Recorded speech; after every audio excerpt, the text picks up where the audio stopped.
नमस्कार। स्वागत है आप सभी भावी शिक्षकों का आपके अपने परिवार या आपके अपने चैनल पीआरटी एस्पिरेंट पे। तो आज जैसा कि हम लोग तीन तीन दिन करके चीज़ें पढ़ा रहे हैं, 3 दिन सामाजिक विज्ञान और 3 दिन शिक्षण निगम का कोर्स पूरा कराया जा रहा है। तो आज अपनी सामाजिक विज्ञान की नई क्लास की शुरुआत करते हैं, बहुत सरल भाषा में, बहुत इंटरेस्टिंग वे में। जैसे कि हम लोग पढ़ते हैं, हम लोग यहाँ ये नहीं सीख रहे हैं कि क्या क्या पढ़ना है, हम लोग ये भी सीख रहे हैं, ये तो सीख ही रहे हैं कि क्या क्या पढ़ना है, इसके साथ ये भी सीख रहे हैं कि कैसे पढ़ा जाता है।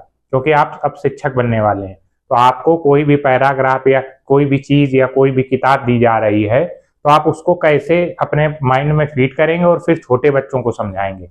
मतलब कैसे अपनी भाषा में चीजें समझानी होती हैं दूसरों को। ये सब चीजें हम लोग धीमे धीमे करते हुए बहुत अच्छे तरीके से, आई होप आप लोग भी सीख रहे होंगे, और आप लोगों के माध्यम से हम लोग भी कई कई चीजें जीवन भर सीखते रहेंगे और सीखते ही रहना चाहिए। तो पिछली क्लास में अपने हम लोगों ने बृहस्पति ग्रह के बारे में पढ़ लिया था। आज शनि ग्रह के बारे में पढ़ेंगे। शनि ग्रह को सैटर्न कहते हैं। तो पहला पॉइंट हम लोग ने लिखा है कि शनि बृहस्पति के बाद सौर मंडल का दूसरा सबसे बड़ा ग्रह है। हमने बताया था सबसे बड़ा कौन सा ग्रह आ गया आपका, बृहस्पति। तो सीधा आपका वन लाइनर पूछा जा सकता है कि सौर मंडल का दूसरा सबसे बड़ा ग्रह कौन सा है। तो आप आंसर तुरंत देंगे, सर सौर मंडल का दूसरा सबसे बड़ा ग्रह शनि है। तो उसी को लिखा हम लोगों ने, शनि बृहस्पति के बाद सौर मंडल का दूसरा सबसे बड़ा ग्रह है। और ये लाइन ऐसी लिखी हुई है, ये आपके सुपर टेट और टेट सब में डायरेक्ट वन लाइनर क्वेश्चन आएंगे। तो अपने नोट्स को सिर्फ डीएलएड या बीटीसी तक ही सीमित मत रखिए, आपको ऐसा पढ़ना है, क्योंकि जो सुपर टेट या टेट होता है उसमें ऑब्जेक्टिव क्वेश्चन आते हैं, आपको टिक लगाना होता है। आपको सर कैसे क्वेश्चन आएंगे, ऐसे ही आएंगे क्या। जैसे मैंने दूसरा पॉइंट लिखा है कि ये 29 वर्ष और 5 महीने में सूर्य की परिक्रमा पूरा करता है। तो क्वेश्चन कैसे देगा टेट में, एग्जामिनर जो क्वेश्चन देगा या परीक्षा लेने वाला क्वेश्चन जो व्यक्ति है वो पूछेगा कि शनि सूर्य की परिक्रमा कितने वर्षों में करता है। ऑप्शन दिए होंगे 12 वर्ष, 14 वर्ष, 29 वर्ष 5 महीने या 36 वर्ष। तो आप लोग क्या आंसर लगा के आओगे, सी ऑप्शन, 29 वर्ष 5 महीने।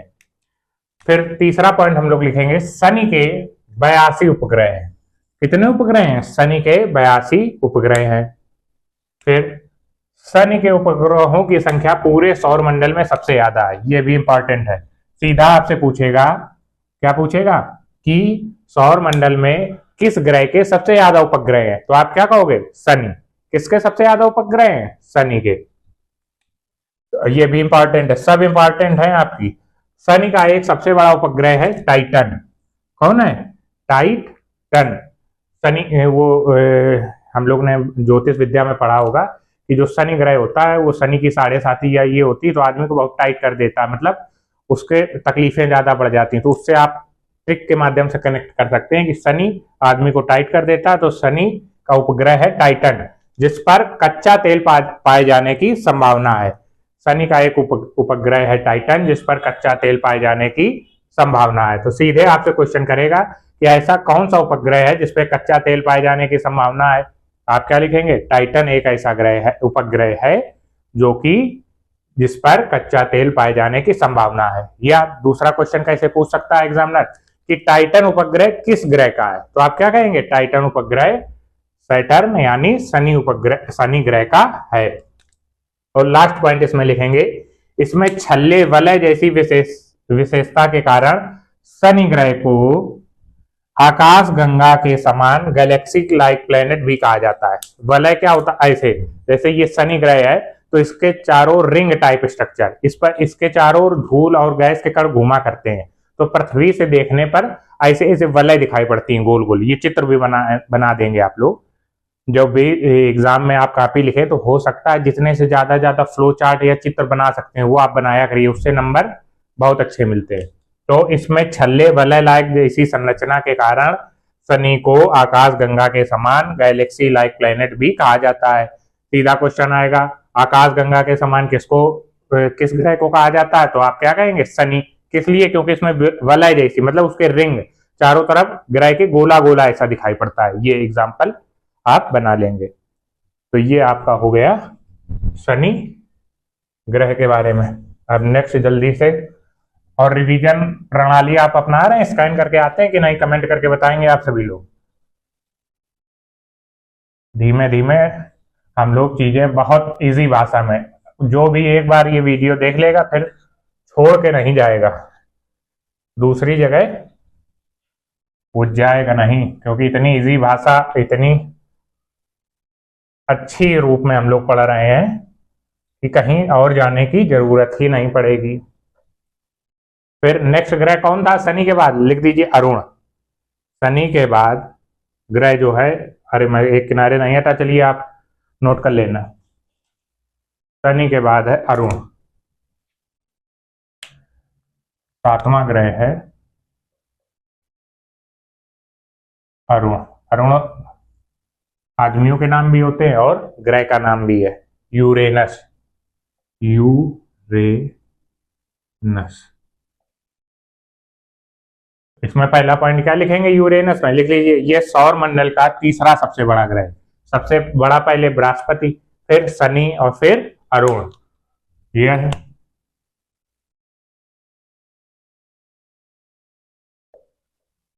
सौर मंडल का तीसरा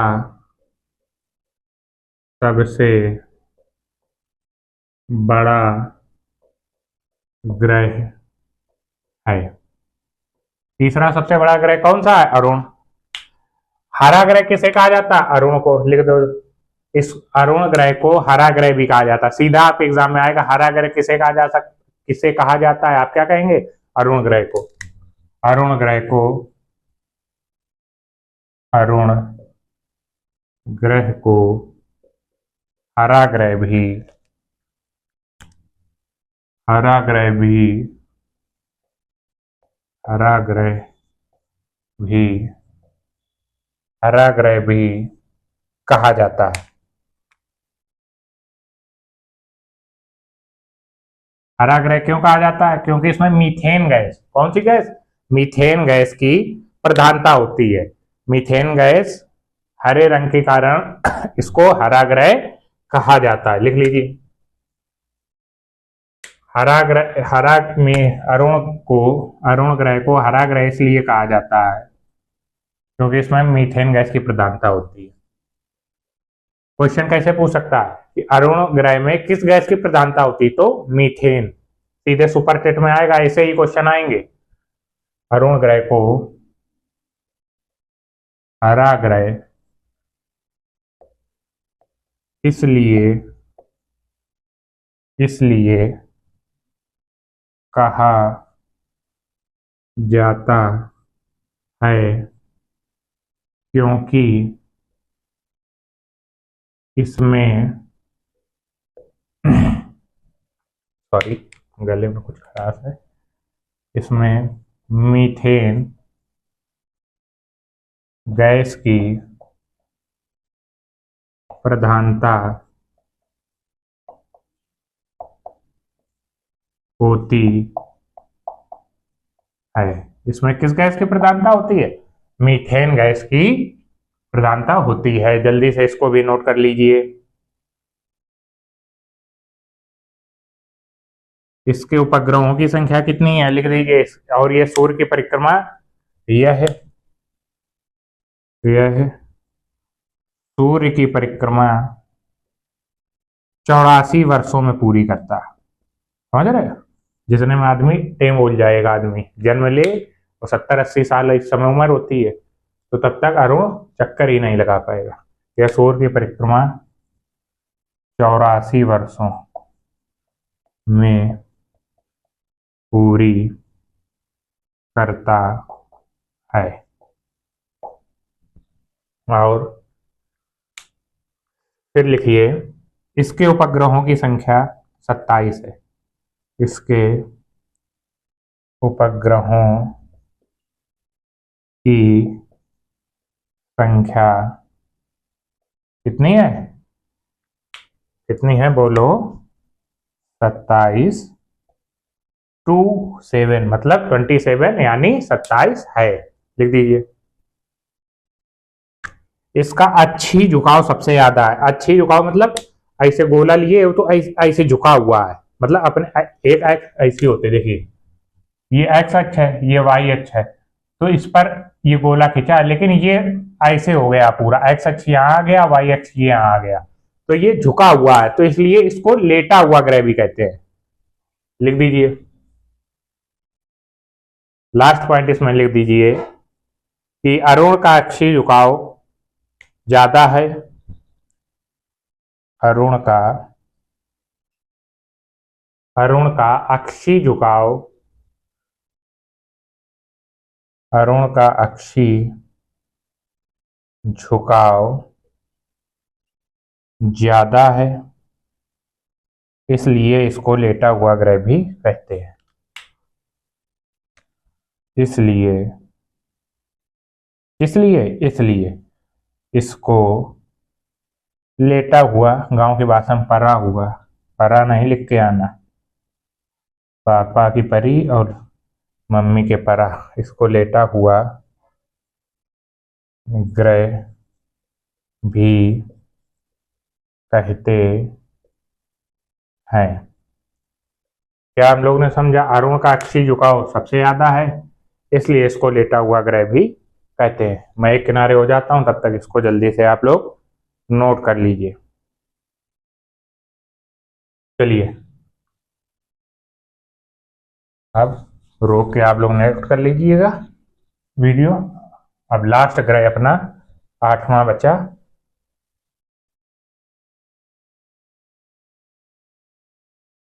अरुण के बाद वरुण। अरुण के बाद 8वां ग्रह वरुण। वरुण धवन नहीं, वरुण, नेपच्यून, NEPTUNE, नेपच्यून। लिख दीजिए। यह सौर मंडल का कौन सा है? पांचवा सबसे, सॉरी चौथा सबसे बड़ा ग्रह है। यह सौर मंडल का, यह बताइए, कुछ रटना पड़ रहा? कोई नहीं रटना पड़ रहा। सौर मंडल, यह सौर मंडल का चौथा सबसे बड़ा ग्रह है। यह सौर मंडल का चौथा सबसे बड़ा ग्रह है। इसके उपग्रहों की संख्या पूछी जाएगी तो कितनी बता देंगे? इसके उपग्रहों की संख्या 14 है, 14। इसके उपग्रहों की संख्या, और यह सूर्य से सबसे दूर है, तो जब सबसे दूर है तो सबसे ठंडा भी होगा, तो यह सबसे ठंडा ग्रह भी है। सीधा आपसे पूछा जाएगा सबसे ठंडा ग्रह, वरुण। यह इंपॉर्टेंट करके लिखना, यह है सबसे ठंडा ग्रह भी है। और लास्ट पॉइंट लिख दीजिए, यह है सूर्य की परिक्रमा, यह है सूर्य की परिक्रमा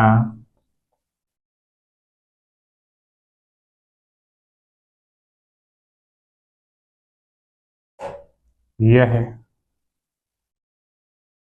सूर्य की परिक्रमा, सूर्य की परिक्रमा 164 सालों में, सालों मत लिखो, वर्षों में लिखो अच्छा से, 164 वर्षों में पूरी करता है। सालों का 2-3 जगह यूज हो जाता है, गाली भी हो जाती है, रिश्ता भी हो जाता है, और वर्ष भी हो जाता है। चलिए इसको जल्दी से नोट कर लीजिए। ये आपके हो गए पूरे ग्रह समाप्त।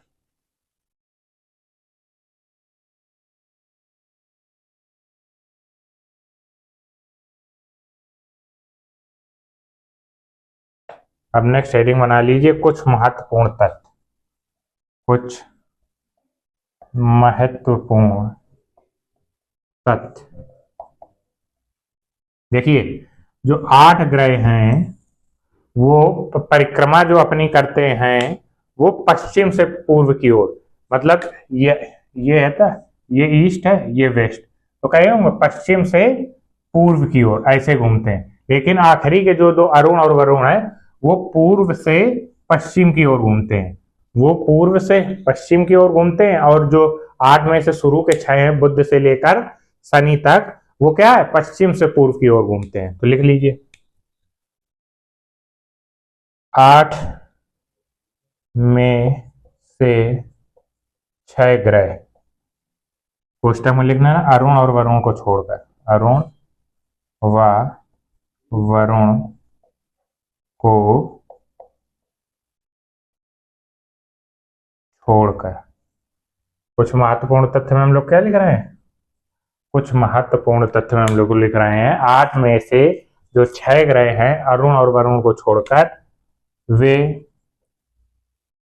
सूर्य की परिक्रमा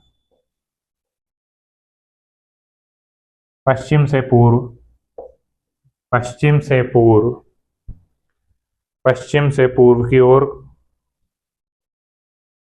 पश्चिम से पूर्व की ओर, पूर्व की ओर घूमकर करते हैं, घूमकर करते हैं। इसको नोट कर लीजिए, मतलब अरुण और वरुण कैसे करते हैं, वो पूर्व से पश्चिम करते हैं। इसको जल्दी से नोट कर लीजिए, या दूसरा पॉइंट आप लोग लिख दीजिएगा, हम बोले दे रहे कि अरुण और वरुण, अरुण और वरुण ग्रह सूर्य की परिक्रमा पूर्व से पश्चिम की ओर घूमकर करते हैं। अरुण और वरुण ग्रह सूर्य की परिक्रमा पूर्व से पश्चिम की ओर घूमकर करते हैं। इसको भी एक किनारे हो जाता हूं, आप जल्दी से नोट कर लीजिए। आई होप आप सभी का नोट हो गया। अब सीधा क्वेश्चन आएगा आपको, उपग्रह किसे कहते हैं, बहुत इंपॉर्टेंट टॉपिक, अब की बार ये आ सकता है।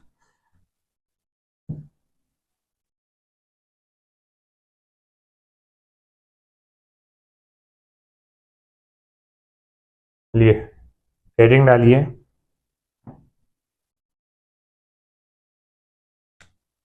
उपग्रह।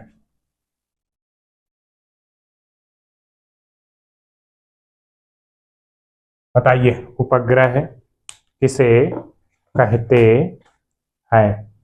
सैटेलाइट, सैटे सैटेलाइट, SATELLIT, सैटेलाइट। देखिए उपग्रह हम लोग को पता है कि जैसे पृथ्वी का उपग्रह चंद्रमा है, तो हम लोगों को क्या पता है कि चंद्रमा पृथ्वी के परिक्रमा किया करता है, एक निश्चित कक्षा में परिक्रमा किया करता है, तो उसी से हम लोग डिफिनीशन बनाएंगे। उपग्रह वे होते हैं जिनमें स्वयं का जब ग्रह में नहीं है, ग्रह में अपना स्वयं का प्रकाश और ऊष्मा नहीं होती है, तो उपग्रह में भी नहीं होती, तो वे आकाशीय पिंड जिनमें स्वयं का ऊष्मा व प्रकाश नहीं होती और वह ग्रह की परिक्रमा एक निश्चित निश्चित कक्षा में करते हैं, उन्हें हम उपग्रह कहते हैं। तो लिख दीजिए सैटेलाइट वे आकाशीय पिंड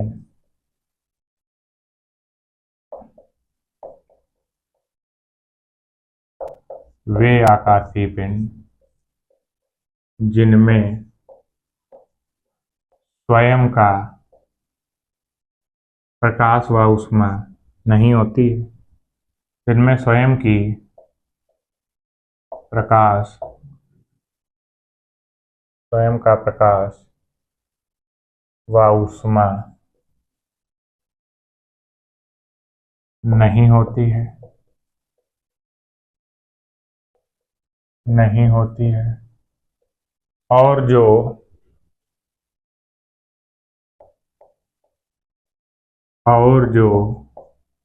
वे आकाशीय पिंड जिनमें स्वयं का प्रकाश और एवं ऊष्मा नहीं होती और जो ग्रहों की परिक्रमा एक निश्चित कक्षा में करते हैं, और जो ग्रहों की परिक्रमा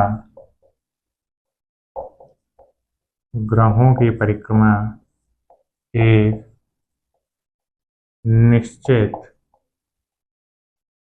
निश्चित एक निश्चित कक्षा में पूरी करते हैं, तो ऐसे आकाशीय पिंड को हम उपग्रह कहते हैं। तो ऐसे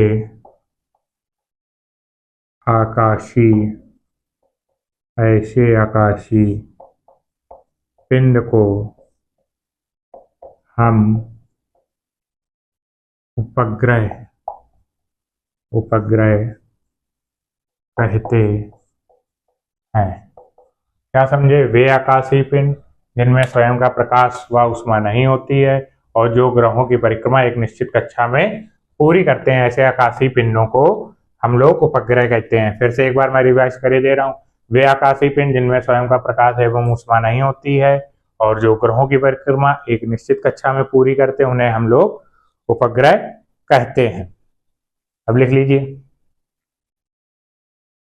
अब यहीं पर जो जानते हो वो लिख दो। सबसे ज्यादा उपग्रह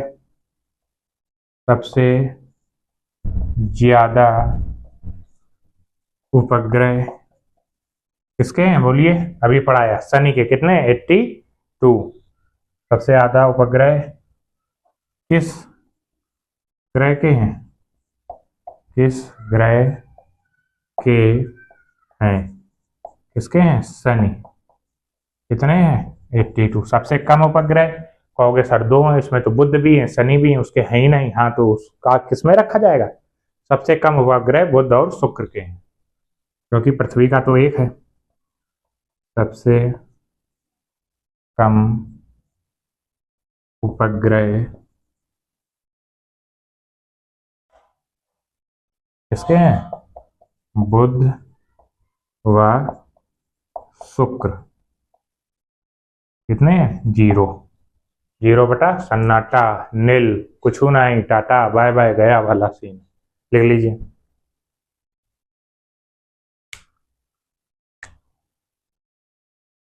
फिर सौर मंडल का सबसे छोटा उपग्रह सौर, बिल्कुल एक एक लाइन ये जान लेना, बिल्कुल अमृत के समान है, सीधे सीधे लाइनें आएंगी आपके टेट और सुपर टेट में, और बीटीसी में तो आएंगी। सौर मंडल का, इतनी इजी लैंग्वेज वन लाइनर करके लिखवा रहा हूं। सबसे छोटा उपग्रह क्या है? डीमोस।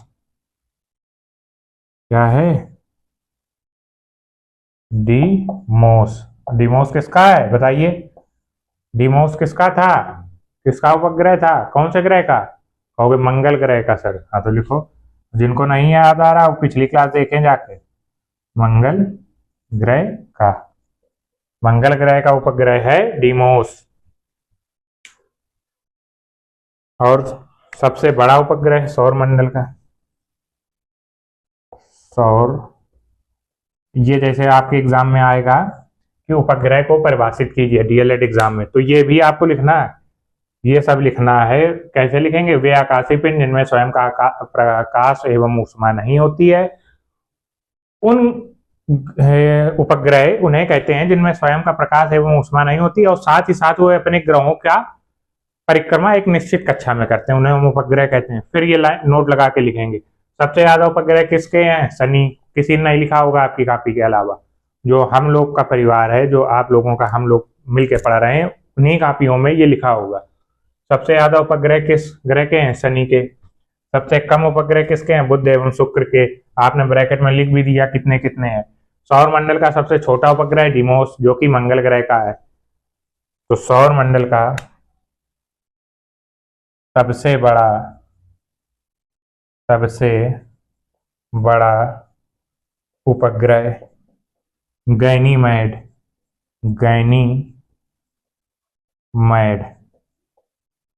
गैनीमेड। इसको कैसे याद कर रहे हैं? ऐसे याद करिए, एक गन लेके एक आदमी है जो बहुत बड़ा है, ऐसे चल रहा सबको मारते हुए, बहुत विशाल काय है, बहुत मतलब जो खली से भी बड़ा, मतलब उसको कल्पना से ज्यादा बड़ा अपने मन में मान लीजिए। तो गैनीमेड ये किसका है? ये उपग्रह है बृहस्पति ग्रह का। यहां से आपके वन लाइनर भी तैयार हो गए और उपग्रह भी तैयार हो गए। मैं एक किनारे हो जाता हूँ, इसको भी जल्दी से नोट कर लीजिए रोक के। फिर हम लोग पढ़ते हैं अब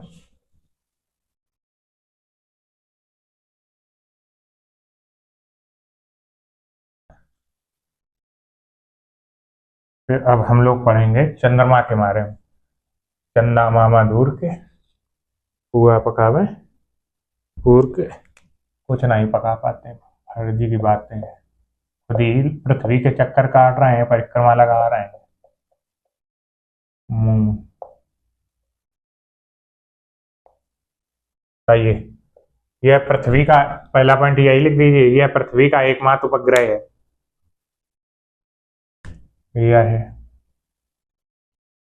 पृथ्वी का एकमात्र उपग्रह है।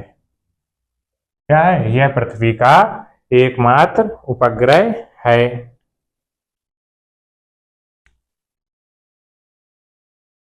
और यह पृथ्वी के पास है, इसलिए हमको इतना बड़ा दिखाई पड़ता है, वरना जो तारे छोटे छोटे दिखाई पड़ते हैं वो चंद्रमा से कई गुना बड़े होते हैं, लेकिन वो इतनी दूर होते हैं कि हमको दिखाई नहीं पड़ते हैं। जैसे मैं अगर दूर चला जाऊं तो छोटा दिखाई पड़ने लगूंगा, जितना पास आता जाऊंगा उतना बड़ा दिखाई पड़ने लगूंगा। तो ये पृथ्वी के पास है इसलिए बड़ा दिखाई पड़ता है। यह पृथ्वी के निकट, पुस्तक में लिख दो पास, वरना निकट का हो, कुछ इंग्लिश मीडियम के विद्यार्थी निकट न जानते हो क्या। निकट माने पास। यह पृथ्वी के निकट है इसलिए, यह पृथ्वी के निकट है इसलिए हमें बड़ा दिखाई पड़ता है।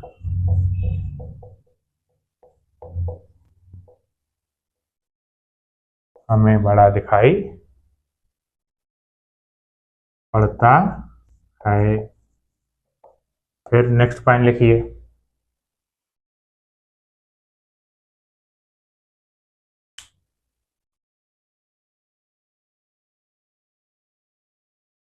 दूरी कितनी है? चंद्रमा, चंदा मामा, चंद्रमा व पृथ्वी इंपॉर्टेंट, चंद्रमा व पृथ्वी के बीच की दूरी 3,84,000 किलोमीटर है। कितनी है? एक जगह पृथ्वी एक जगह चंद्रमा, उसके बीच की दूरी कितनी है? 3,84,000 किलोमीटर। और चंद्रमा से पृथ्वी तक, चंद्रमा के पृथ्वी तक आने में, चंद्रमा से जो प्रकाश है वो पृथ्वी तक अगर प्रकाश भेजा जाए या आता है जो, तो कितना समय लगता है? 1.3 सेकेंड। चंद्रमा से पृथ्वी तक प्रकाश को आने में लगता है समय, को आने में 1.3 सेकेंड, 1.3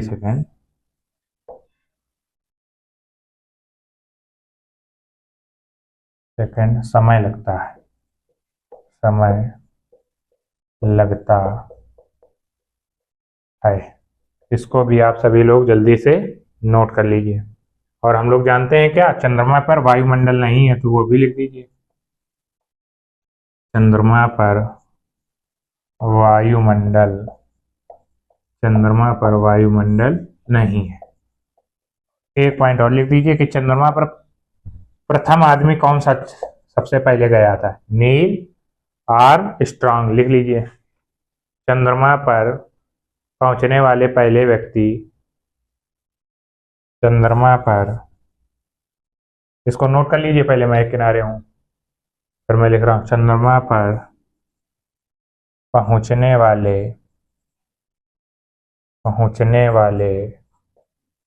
प्रथम व्यक्ति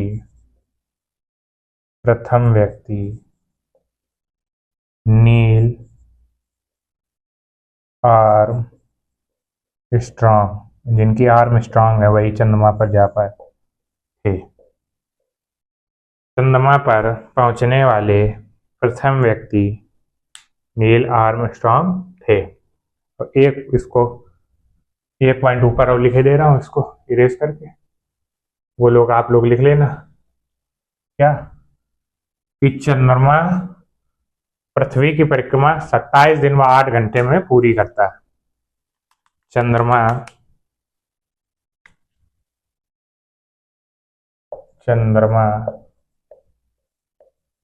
पृथ्वी, इसको नोट लगा के लिख दीजिए, नोट जरूर लगाइए, नोट से ही नंबर बढ़ते हैं, वो वाले नोट नहीं, ये वाले नोट। चंद्रमा पृथ्वी की परिक्रमा 27 दिन व 8 घंटों में पूरी करता है। ये आपने पढ़ लिया चंद्रमा के बारे में, जल्दी से इसको नोट कर लीजिए।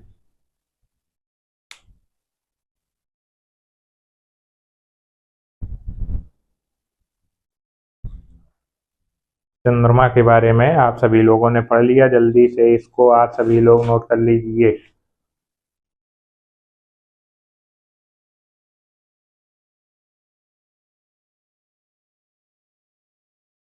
अब वेरी इंपॉर्टेंट टॉपिक, इसमें आप सभी लोग कंफ्यूज रहते हैं, लेकिन आज की क्लास के बाद आपका कंफ्यूजन हट जाएगा।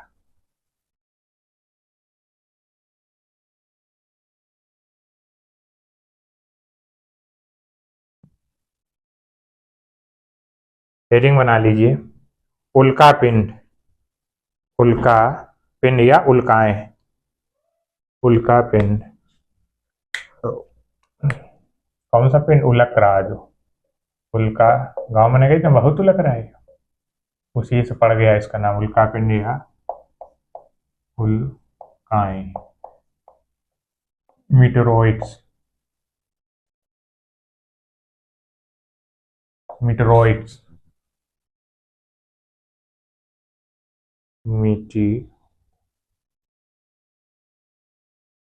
मीटिओराइट, मीटिओराइट, मीटिओराइट्स, मीटी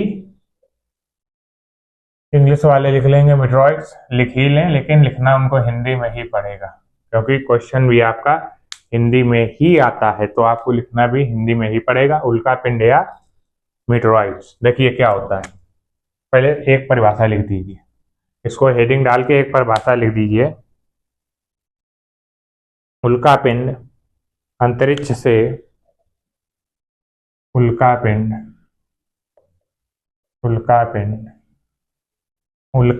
एक मिनट, थोड़ी इंक डाल लो। उल्का पिंड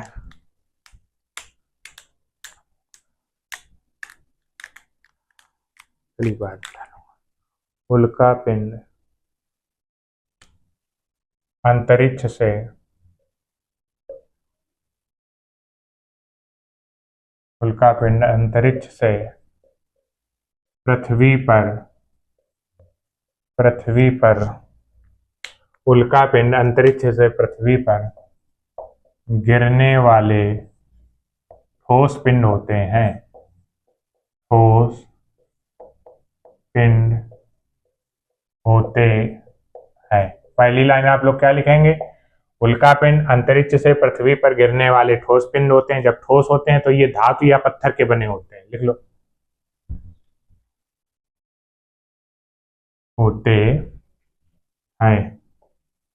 ये धातु या पत्थर के बने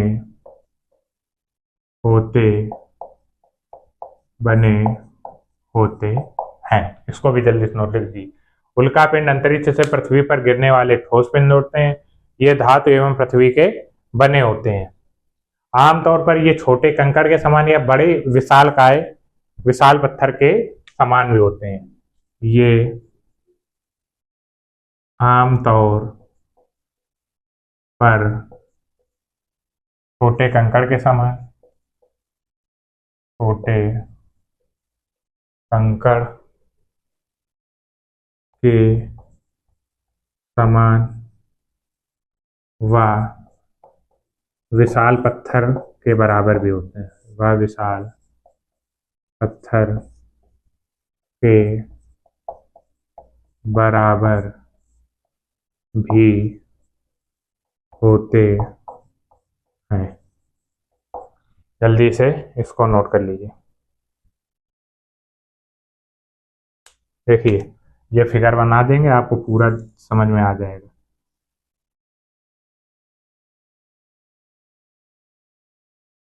फिगर बना के भी आना है आपको बस जल्दी से, इसीलिए मैं आपको यहीं बना के दिखाता हूँ।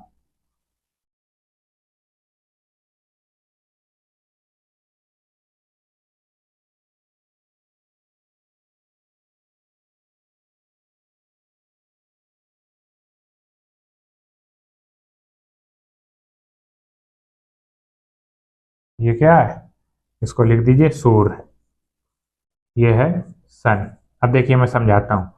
उल्का पिंड होते हैं, ये मान लीजिए आपकी पृथ्वी है, ये है पृथ्वी, और ये इसका गुरुत्वाकर्षण क्षेत्र है, जहां पर मतलब इसका गुरुत्वाकर्षण बल काम करता है। तो ये पृथ्वी का गुरुत्वीय क्षेत्र है। ये पृथ्वी का क्या है, गुरुत्वीय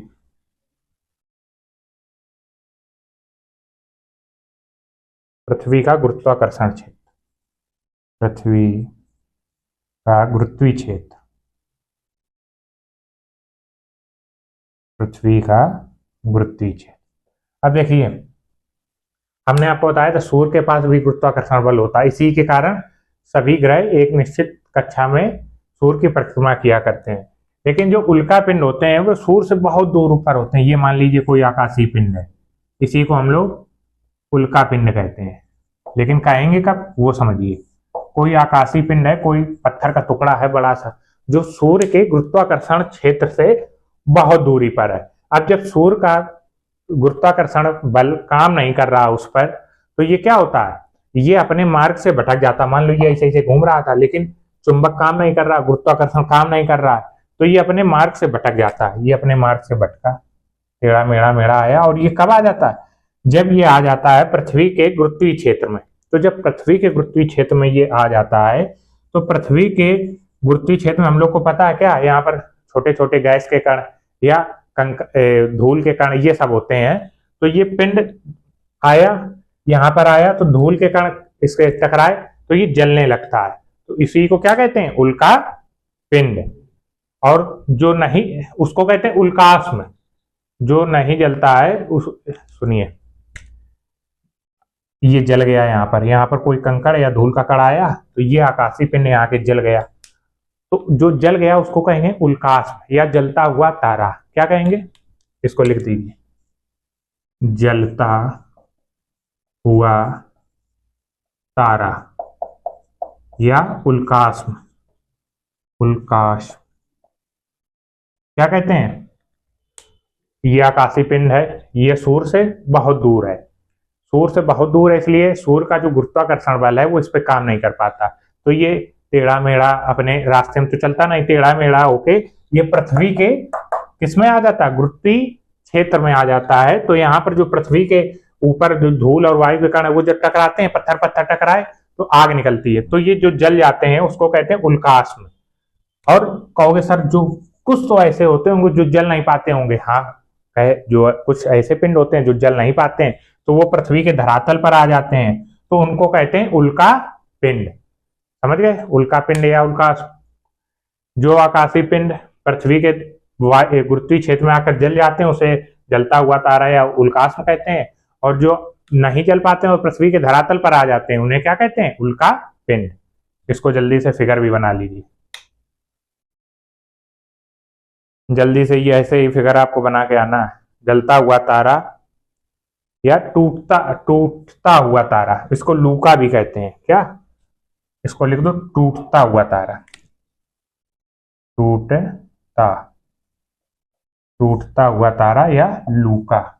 नहीं क्या उलुक उलुक कर रहे हो, या लूका। और जो नहीं जलता उसको कहते हैं उल्का पिंड। जल्दी से रोक के बना लीजिए।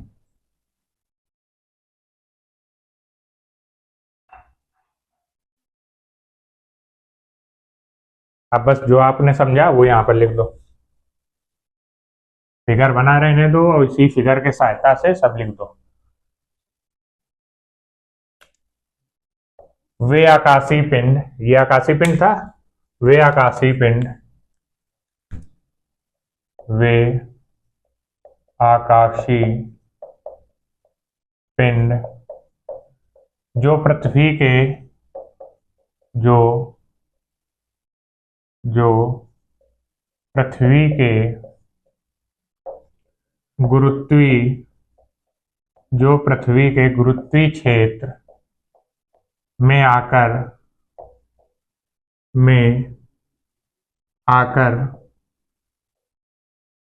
धूल व गैस के कणों के कारण धूल व गलत क्यों हो रहा है? वहां दिख भी नहीं रहा होगा। एक धूल व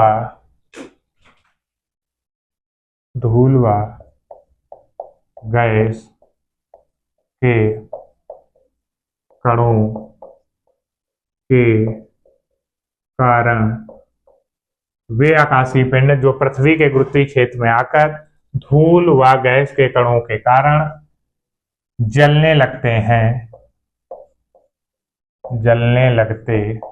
उन्हें हम टूटता हुआ तारा या लूका कहते हैं। उन्हें हम टूटता हुआ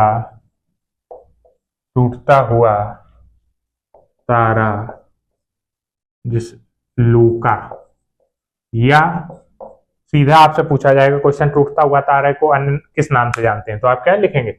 लूका। जो लुकुर लुकुर करता है, भाग जाता है कहीं, बार बार कहीं देखता तो टूट गया, मतलब तारा वहां से अपने निश्चित कक्षा में नहीं आ रहा है, तो इधर उधर टेढ़ा मेढ़ा होके आ रहा है, इसलिए उसका नाम क्या रख दिया? लूका। ये कनेक्ट करने का तरीका बताया है कहानी, इसीलिए सुनाइए। तो उन्हें हम लूका या उल्काश कहते हैं। और जो दूसरा पॉइंट, इसको भी जल्दी से नोट कर लीजिए। तो इसी को इरेज करके दूसरा पॉइंट लिख दो।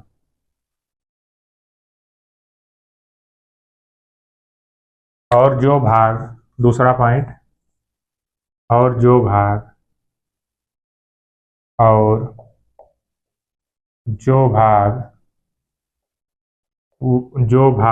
वायुमंडल से बचकर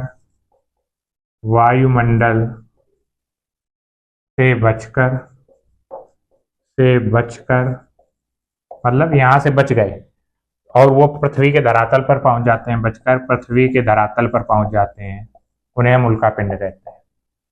के धरातल पर पहुंच जाते हैं तो उन्हें हम उल्का पिंड कहते हैं।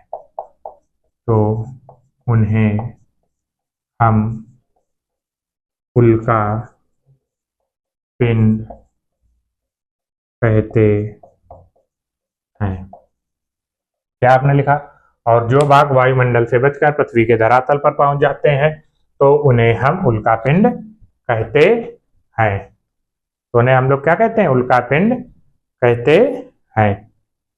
और ये फिगर आपको जरूर बनाना है। ये सूर्य, ये पृथ्वी का गुरुत्वीय क्षेत्र, ये आकाशीय पिंड बहुत दूर है जिस पर सूर्य का गुरुत्वाकर्षण बल सही से काम नहीं कर पा रहा, तो अइला बैला ऐसे ऐसे मटकते हुए आ जाता है पृथ्वी के गुरुत्वीय क्षेत्र में, वहां जल के राख हो गया और जो बच गया वो धरातल पर आ गया, उसको हम लोग ने क्या कहा? उल्का पिंड। मैं एक किनारे हो जाता हूँ, इसको भी जल्दी से आप सभी लोग नोट कर लीजिए।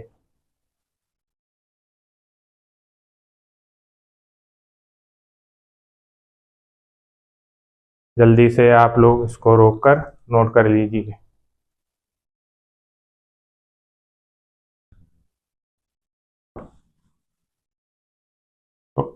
आज इतना ही रखते हैं, कल पढ़ेंगे क्षुद्रग्रह, उच्छल तारा, क्षुद्रग्रह और उच्छल तारा के बारे में हम लोग पढ़ेंगे।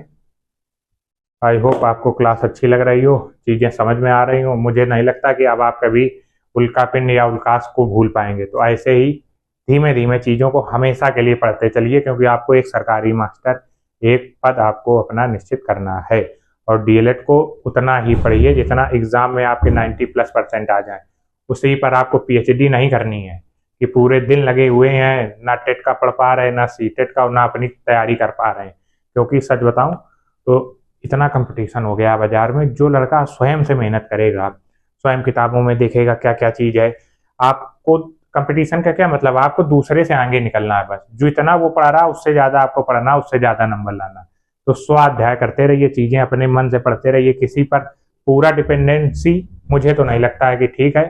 इसीलिए चीजें पढ़ते रहिए। डीएलएड छोटा सा एक अच्छा कोर्स है जिसके माध्यम से आप चीजें अच्छी कर सकते हैं। लेकिन इसका कोर्स इस रूप में डिजाइन नहीं किया गया है कि ये बहुत कठिन कठिन सब्जेक्ट रखे गए, नहीं, बहुत आसान सब्जेक्ट हैं।